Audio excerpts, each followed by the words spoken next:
Hello everyone. School থেকে বাড়ি ফিরে দেখি মা এখানে 4টে পাপোশ কিনে রেখেছে। কেননা আজ আমাদের বাড়ির এখানে না পাপোশ বিক্রি করতে এসেছিলো, তো মা সেখান থেকেই 5টা মতন পাপোশ কিনেছে। আর সন্ধ্যেতে দেখি বিশাল ঝড় উঠে গেছিলো, বোধহয় কোথাও বৃষ্টি হয়েছিল। যদিও আমাদের এখানে কোনো বৃষ্টি হয়নি, শুধু ঝড়টাই উঠেছিল। আর এখানে আমি বসে গেছিলাম ব্যাগ গোছাতে, কারণ কালকে যাব আমি একটা স্পেশাল জায়গায়। তো সেখানে যাওয়ার জন্য কিনেছিলাম চকলেটস, আর কিনেছিলাম ফল নিয়েছিলাম, আতপ চাল নিয়েছিলাম। তো তোমরা গেস করে বলো তো আমি কালকে কোথায় যাচ্ছি? বুঝতে পারলে অবশ্যই কমেন্ট করে জানিও। খুব অনেক দিন ধরে যাওয়ার ইচ্ছা হচ্ছিল, বাট হয়ে উঠছিল না, তো তাই আমি খুব এক্সাইটেড যাওয়ার জন্য। হঠাৎ করেই প্ল্যানটা করা, তো সেই জন্য যাব বলে আমার মুখ দেখে বুঝতেই পারছো আমি কতটা খুশি।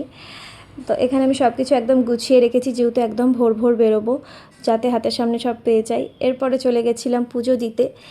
সেদিন ছিল ফলহারিণী অমাবস্যা। দেখো মাকে কত সুন্দর লাগছে, কত মিষ্টি লাগছে দেখতে। এরপর পুজোর ওখান থেকে ভোগ দিয়েছিল, যে স্বাদের কোনো ভাগ হয় না।